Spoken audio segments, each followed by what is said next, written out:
esteja com todos nós nessa manhã. Por gentileza, dá uma conferência aí, confirmar se ligou. Ficou? Hoje vamos falar um pouco a respeito desse texto que ela leu, que está no capítulo 5 do Evangelho segundo o Espiritismo, Bem-aventurados os aflitos. Nós vamos falar os itens 4 e 5, causas atuais das aflições. E esse capítulo me lembra muito a história de um amigo muito querido de Cuiabá. Ele pertencia a uma família muito tradicional cuiabana, como se diz lá, de Chapecruz. E ele era homossexual. Era, não. Foi homossexual. E ele sofreu um conflito muito grande por não aceitar a sua condição de homossexual. Em contrapartida, com a família tradicional, seu pai muito severo, ele tinha muito medo do que pudesse acontecer com ele. Então, ele procurou uma casa espírita, jovem isso, seus 17, 18 anos. E ele foi atendido na casa espírita, no departamento que nós chamamos de atendimento fraterno. E a pessoa que o atendeu recomendou a ele que ele lesse o Evangelho segundo o Espiritismo. Para ele foi bom, porque ele gostava muito de ler. Então, ele emprestou o Evangelho na biblioteca do centro e foi para casa. Deitou-se na rede, segundo ele, e começou a ler o Evangelho. Abriu aleatoriamente e começou a ler. E não conseguia entender praticamente nada do que lia. Fechou, abriu novamente, tentou novamente, leu uma página, leu duas, e parece que as palavras não faziam sentido para ele. Até que, insistente ele, já altas horas da madrugada, ele abriu no capítulo 5. E, de repente, as coisas começaram a fazer sentido para ele. Segundo ele, era como se Deus estivesse falando diretamente para ele, tudo o que ele estava sentindo. E a partir dali, ele leu o livro todo e, na sequência, leu todas as obras da codificação, passou a frequentar a casa espírita e se tornou um grande trabalhador da casa, fundando, inclusive, uma casa, sendo presidente dessa casa por longos anos, e hoje ele já se encontra no plano espiritual. Então, quando nós lemos esse capítulo, nós percebemos o quanto Kardec foi didático na composição desse capítulo. Ele é o capítulo mais longo do Evangelho. Ele contém 13 mensagens espirituais. As 13 contidas nesse capítulo. Isso mostra, então, a importância que Kardec deu a essa questão, a questão das aflições, que é uma questão crucial na criatura humana. E a doutrina espírita nos traz uma série de informações muito preciosas sobre a solicitude de Deus, sobre o amor de Deus pelas suas criaturas e, fundamentalmente, pelo destino feliz de todos nós. Independente do caminho que escolhamos, diz a doutrina espírita que o nosso destino será a felicidade. Alguns de nós iremos chegar a essa felicidade mais cedo, mais rápido. E outros de nós iremos chegar a esse momento feliz mais tardiamente. Iremos demorar um pouquinho mais. Demoraremos mais a alcançar essa felicidade, fundamentalmente, dependendo das nossas escolhas, do que nós estamos fazendo da nossa vida. Quando falamos das aflições, na conceituação do Espiritismo, Conforme nos apresenta Kardec, elas possuem duas naturezas distintas. As causas anteriores, que são as dores que nós trazemos de outras encarnações. Por exemplo, uma criança que nasce com microcefalia. Nós questionamos o que essa criança teria feito nessa encarnação para estar sofrendo desse mal. Não vamos encontrar resposta. A criança está nascendo dessa maneira. Então, nós dizemos que isso é reflexo de causas anteriores a essa encarnação. E a segunda natureza são as causas atuais das aflições. São os problemas que nós geramos nessa mesma encarnação, nessa atual vida nossa. E são essas causas que nós vamos ver hoje. Segundo Kardec, nós só podemos nos remeter ao passado quando não achamos no presente uma causa que justifique as nossas dores atuais. Isso me faz lembrar também o caso que um coordenador nosso de Porto Velho contou para a gente, que ele atendeu uma pessoa na casa espírita, dizendo para ele que ele sofria com um karma que ele tinha nessa existência. E que ele era uma pessoa que ele não conseguia manter uma estabilidade financeira. Que ele trabalhava, conquistava as coisas e, de repente, ele perdia tudo. Aí, ele muito interessado na questão, ele queria saber como é que esse karma agia, né? Para que acontecesse isso com ele. Então, ele questionou. A pessoa falou, mas escuta, como que o senhor, que o ano passado tinha carro, casa própria, sua empresa, como é que de uma hora para outra o senhor perdeu tudo isso? Ele falou, pois é esse o meu karma. O senhor acredita que eu perdi no jogo? Ou seja, era causado nessa encarnação. Então, se eu tenho uma causa no presente, não adianta eu justificar que a causa está no passado. Muitas pessoas sofrem, se lamentam, muitos se desesperam diante dos problemas e dificuldades da vida. E quase nunca essas mesmas pessoas se dão conta de que esses problemas que elas estão passando hoje foram causadas por elas mesmas, nessa mesma encarnação, nessa mesma vida. No livro Vida Feliz, de Joana de Ângeles, através da mediunidade de Divaldo Pereira Franco, ela diz que 80% dos nossos sofrimentos atuais são causados nessa mesma encarnação. 80%. A gente tem mania, né, de falar, esse é meu karma. Meu marido é meu karma que eu carrego, é minha cruz.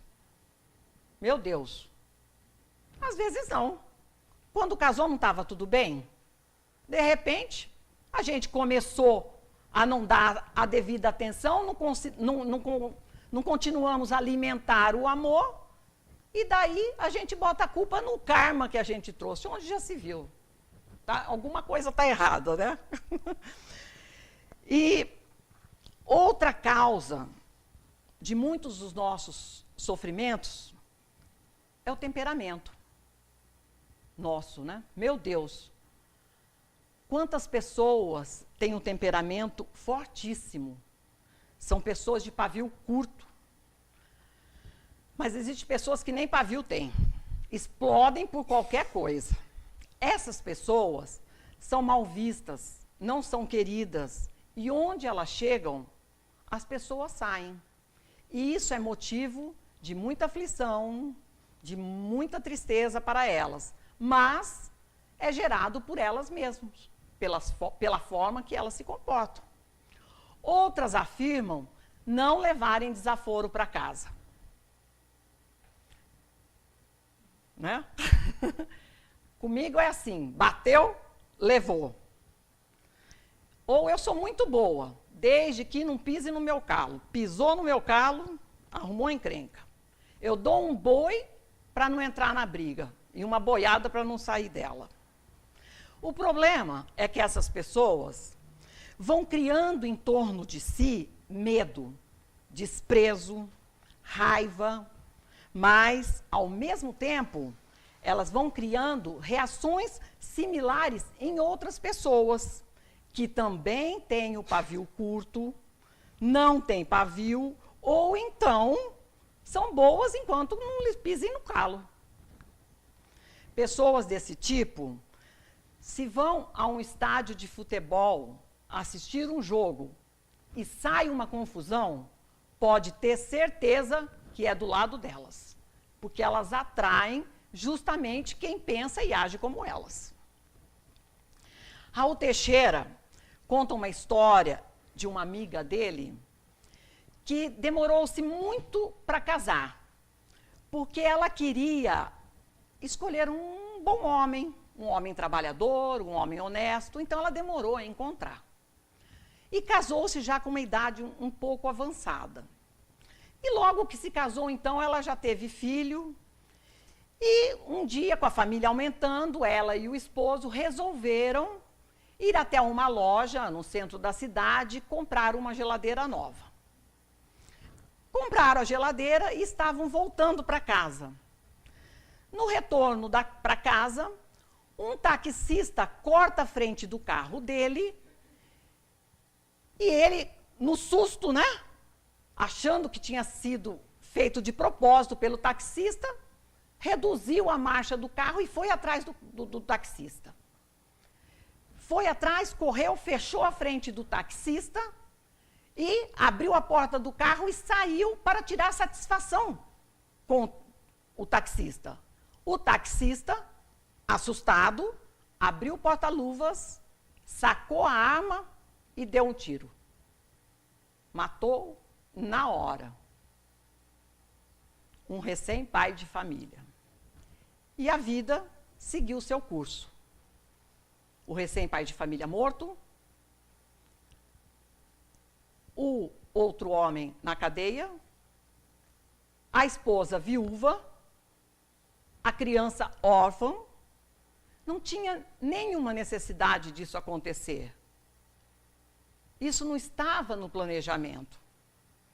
Não fosse a atitude e o temperamento de uma pessoa estressada com pavio curto.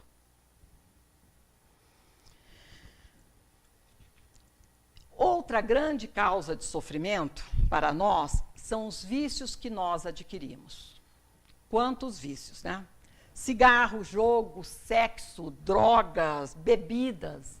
A pessoa começa a fumar desde muito cedo, logo estará com asma, depois com efizema pulmonar e, quem sabe, até um câncer de pulmão. E a bebida? Bebem porque bebem. Bebem porque estão contentes ou bebem porque estão tristes? Bebem porque está frio ou bebem porque está calor? Mas bebem. E vão gerando desgastes orgânicos, problemas neurológicos, dificuldades sociais, que começam dentro da própria família, atormentada pela convivência com uma pessoa alcoólatra. No Brasil, acontecem 240 mil mortes de pessoas no trânsito por ano. Nem a guerra no Oriente Médio mata tanto quanto o trânsito no Brasil. E a maior parte dessas mortes são causadas pelos motoristas com uso abusivo de drogas e bebidas. E o que pensar, o que dizer daqueles pais que não educam bem os seus filhos? Desde muito cedo, vão lhe ensinando a devolver violência com violência, a brigar na rua, a não levarem desaforo para casa, a tirarem proveito de tudo, a passar por cima de todo mundo para conquistar seus objetivos em nome da esperteza. Quando seus filhos não conseguem aprovação no vestibular, vão e compram-lhes uma vaga e está resolvido o problema. Logo mais, esses pais estarão sofrendo tanto, porque virá a polícia bater à sua porta para dizer-lhes que seus filhos mataram índios. Queimaram índios achando que fossem mendigos. Bateram em empregadas domésticas achando que fossem prostitutas. Como se índios e empregadas domésticas devessem apanhar da classe média ou de quem quer que seja. Tanto é verdade que esses mesmos pais vão em busca de profissionais corruptos para defender os seus filhinhos dos crimes que eles mesmos ensinaram a praticar com os seus exemplos. E no Evangelho segundo o Espiritismo, no capítulo 19, na Instrução dos Espíritos, Santo Agostinho diz que a cada pai e a cada mãe será perguntado: o que fizeste dos filhos confiados à sua guarda? É uma grande responsabilidade que assumimos com a maternidade e a paternidade. Outro grande impedimento nosso para o nosso progresso e motivo de muitas das nossas aflições é o materialismo. Não falamos do materialismo como doutrina que nega tudo. Não, não é nesse sentido. Mas é quando se coloca as coisas materiais acima das questões espirituais. Todas as vezes que fazemos isso, nós estamos nos distanciando daquilo que seria o melhor para nós. Às vezes, nós até podemos tomar uma atitude melhor, mas os aspectos materiais faz com que coloquemos os nossos interesses acima dos interesses dos outros. A falta de conhecimento da vida futura faz com que nós achemos que a vida material, os bens materiais, pode dar a nós vantagens sobre os outros. E o que diz o Espiritismo? O Espiritismo diz que o desconhecimento nosso da vida espiritual é que promove a nossa infelicidade. Resumo da ópera: por nós acharmos que a vida humana é somente a matéria, nós damos à matéria a importância maior de tudo que existe. Mas, independente se a causa for atual ou anterior, a origem, a gênese, a causa da causa é a imperfeição moral do homem. Porque é a imperfeição moral do homem que está em nós e pelo uso do nosso livre-arbítrio é que produzimos esses sofrimentos. É por sermos imperfeitos que agimos dessa forma. E o objetivo do Espiritismo é tirar a venda dos nossos olhos, a fim que a gente perceba a importância das experiências que a vida nos oferece. A leitura que a doutrina espírita nos oferece nos permite ver que tudo aquilo que a gente experimenta na Terra pode ser usado para o nosso crescimento espiritual, se nós soubermos aproveitar. Porque seria uma perda imensa se nós entrássemos na vida, vivêssemos um conjunto de experiências e aquilo de nada aproveitássemos. Ora, se o objetivo de Deus era resolver a nossa pequenez espiritual, resolver a nossa frivolidade, o nosso egoísmo, o nosso orgulho, se o objetivo de Deus era esse, e eu entro na vida e não aproveitei, de que valeu tudo o que passou? O objetivo na Terra é que a gente consiga ser melhor do que era. Que a gente consiga se transformar daquilo que é para algo melhor. Que as nossas dores nos ensinem. Porque se eu viver a minha vida reclamando do que sou, do que eu tenho, e eu não conseguir imprimir um rumo novo, estou perdendo tempo. O objetivo daquilo que nos incomoda, daquilo que nos entristece, daquilo que nos magoa, é fazer com que a gente tome um novo rumo. O nosso objetivo é descobrir o que temos para mudar.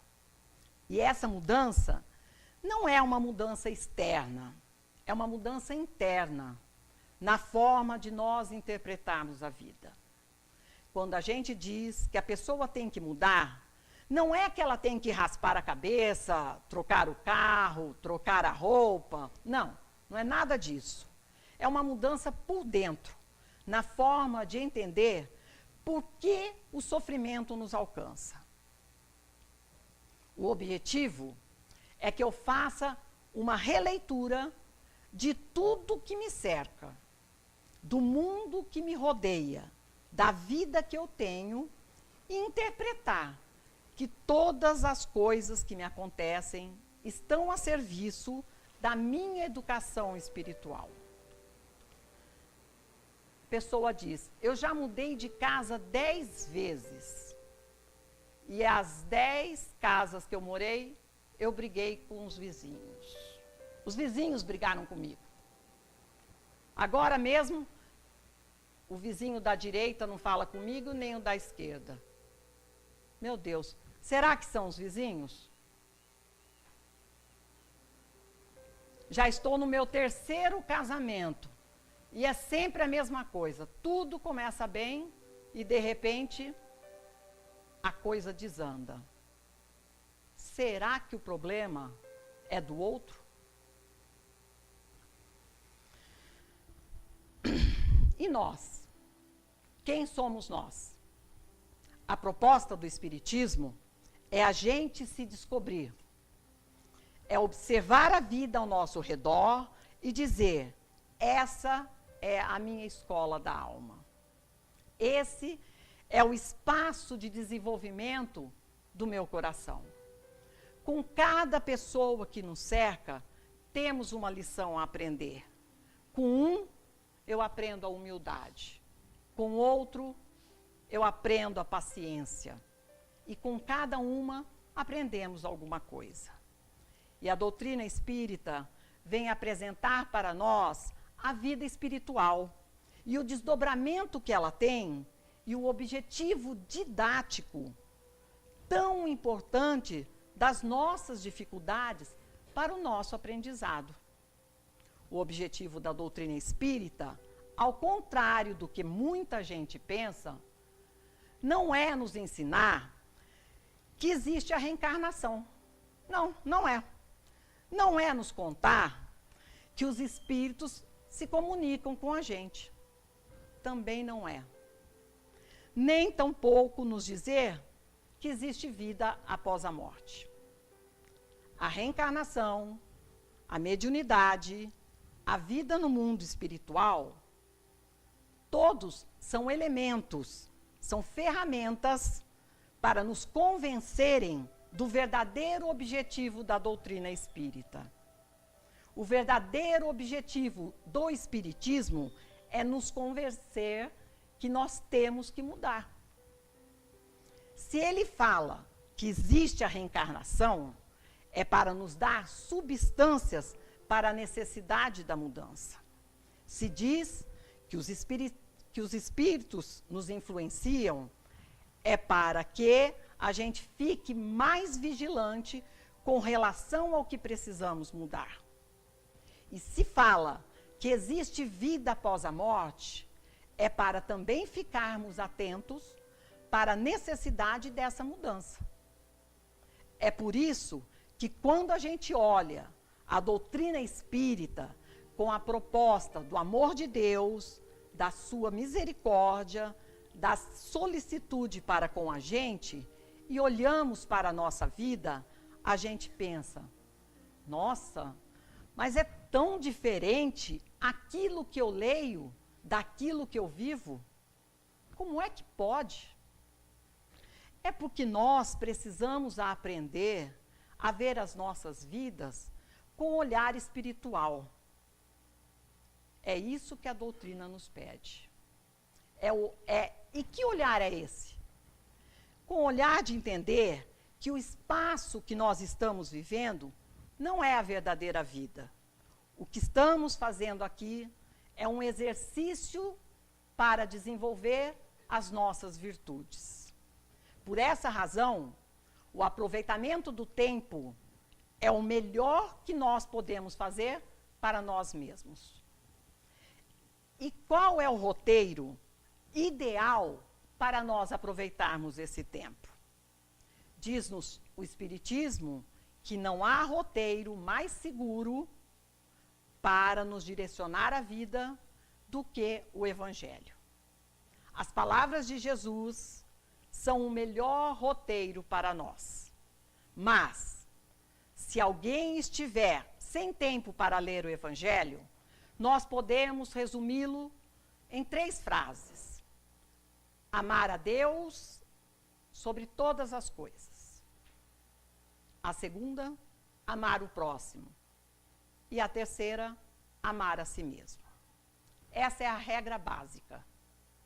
Se nós desenvolvermos a nossa existência focados no amor a Deus, esse amor a Deus, não vamos pensar numa adoração, mas numa relação nossa com a natureza, com o meio ambiente, com o mundo que nos circunda, com a sociedade. Amar a Deus, amar a vida, amar tudo que nos cerca. Se nós entendermos a questão do amar ao semelhante, no sentido mais estendido possível, e buscar o amor a nós próprios, valorizando a nossa vida espiritual, para que nós, enquanto espíritos, sejamos felizes. Para que nós possamos aproveitar o tempo na Terra. Descobrir a importância e o valor inestimável que é estar encarnado e ter todas essas informações que a doutrina espírita nos ensina. A informação de que a vida prossegue. Nossa, tomara que a gente aproveite esses valores. Se a gente souber aproveitar isso, nós vamos entender com muito mais clareza qual a causa dos nossos sofrimentos. E por que todas essas coisas nos acontecem. Elas não nos acontecem por castigo de Deus, mas por amor do Criador. Que a benefício da nossa saúde espiritual nos encaminha algumas experiências para que a gente aprenda com elas como ser feliz espiritualmente, desenvolvendo valores morais que a gente ainda não tem e que muitas vezes as dores na Terra podem ser a melhor estratégia para que a gente encontre o caminho da felicidade. O roteiro, o destino que Deus traçou para todos os seus filhos não é outro senão o da felicidade. O que vai fazer chegarmos mais cedo ou mais tarde é nós enveredarmos ou não pelo caminho do amor. Se alguém deseja ser feliz, primeiro que desenvolva o amor. Porque aqueles dentre nós que perseverarmos na mágoa, no desamor, no ódio, na angústia, no egoísmo, vão demorar muito mais para encontrar a felicidade. E nesse tempo, encontrarão muitos sofrimentos desnecessários. Daí a grande proposta que o Espiritismo nos oferece. Resumindo o roteiro em apenas esse pensamento. Amar a Deus sobre todas as coisas e amar o próximo como a nós mesmos.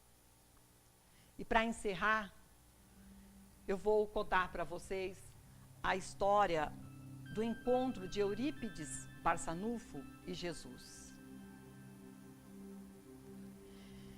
Eurípides começava a observar-se fora do corpo físico, em admirável desdobramento, quando certa feita à noite viu a si próprio em prodigiosa volitação.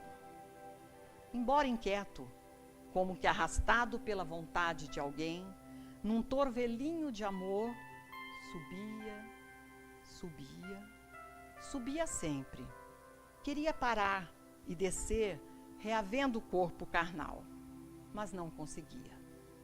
Braços intangíveis tutelavam-lhe a sublime excursão. Respirava outro ambiente. Envergava a forma leve, respirando num oceano de ar mais leve ainda. Viajou à maneira de um pássaro teleguiado, até que se reconheceu em campina verdejante. Reparava na formosa paisagem, quando, não longe, avistou um homem que meditava, envolvido por doce luz. Como que magnetizado pelo desconhecido, aproximou-se. Houve, porém, um momento em que estacou trêmulo. Algo lhe dizia no íntimo para que não avançasse mais. E num deslumbramento de júbilo, reconheceu-se na presença do Cristo. Baixou a cabeça, esmagado pela honra imprevista, e ficou em silêncio, sentindo-se como um intruso, incapaz de voltar ou de seguir adiante. Recordou as lições do cristianismo, os templos do mundo, as homenagens prestadas ao Senhor na literatura e nas artes, e a mensagem dele a ecoar entre os homens no curso de quase 20 séculos. Ofuscado pela grandeza do momento, começou a chorar. Grossas lágrimas banhavam-lhe o rosto, quando adquiriu coragem e ergueu os olhos humilde. Viu, porém, que Jesus chorava. Traspassado de súbito sofrimento, por ver-lhe o pranto, desejou fazer algo que pudesse reconfortar o amigo sublime. Afagar-lhe as mãos ou estirar-se à maneira de um cão leal aos seus pés. Mas estava como que chumbado ao solo estranho.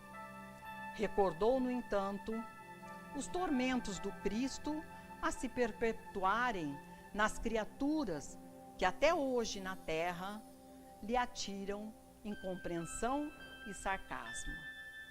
Nessa linha de pensamento, não se conteve. Abriu a boca e falou suplicante: Senhor, por que choras? O interpelado não respondeu, mas, desejando certificar-se de que era ouvido, Eurípides reiterou: choras pelos descrentes do mundo? Elevado, um missionário notou que Jesus agora lhe correspondia com um olhar.